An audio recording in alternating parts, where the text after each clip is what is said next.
This segment is brought to you by the Kansas Soybean Commission. The Soybean Checkoff, progress powered by Kansas farmers. Welcome back to Farm Factor and the Kansas Soybean Update. This is the Kansas Soybean Update. It's brought to you by the Kansas Soybean Commission. The Soybean Checkoff, progress powered by Kansas farmers. Kellen Liebsch, economist with the Kansas Department of Agriculture, joins us, and Kellen KDA remains involved with the commodity commissions through several avenues, and one of them is helping with the process of election of board members to the commodity commissions. How does that work for KDA? The process that we go through, every year there are actually 9 districts in the state of Kansas for grain commodity commission elections. And this year we are electing commissioners for districts 7, 8, and 9, the eastern third of the state. So right now we are canvassing for commissioners for that eastern third of the state for them to get signatures on their petitions to show interest to fill those spots on those boards to be commissioners for the 5 grain commodity commissions. So if there's someone who is interested in doing that, there are some deadlines that are coming up here before the end of the year. The petitions for candidacy have to be postmarked by November 30th. And those petitions, they have to receive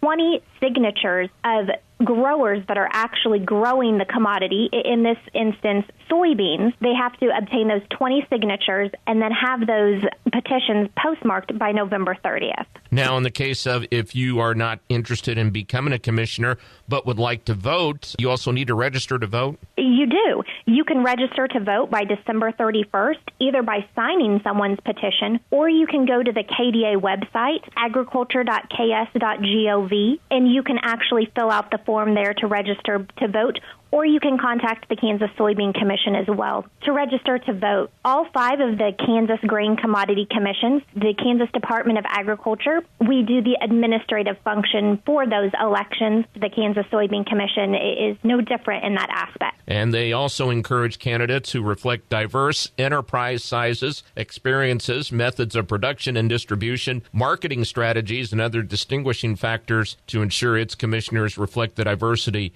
of those its programs serve. If they'd like more information about all this, can they go to your website, Kellen? The Kansas Department of Agriculture website can be found at agriculture.ks.gov, and you can go to the Grain Commodity Commission site of the website there. You can not only get the petitions for candidacy, as well as register to vote there. That is Kellen Liebsch, who is economist with the Kansas Department of Agriculture, who joins us on the Kansas Soybean Update. It's brought to you by the Kansas Soybean Commission. The Soybean Checkoff, progress powered by Kansas farmers. Learn more at kansassoybeans.org. For Kansas Soybeans, I'm Greg Akagi.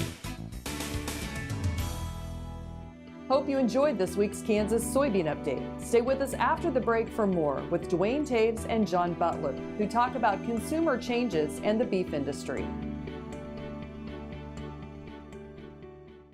What if sustainability were synonymous with U.S. soy? If energy efficiency, water quality, and soil health help define U.S. soy's value, that future is here, the time is now. To meet end-user demands, the Soybean Checkoff is committing to sustainability that's achievable, worthwhile, and enduring. A message from the Kansas Soybean Commission, the Soybean Checkoff, progress powered by Kansas farmers. All over the country, more and more communities are making the change to biodiesel made from U.S. soybean oil. And the decision continues, improving the health and welfare for millions of Americans while adding billions to our national economy.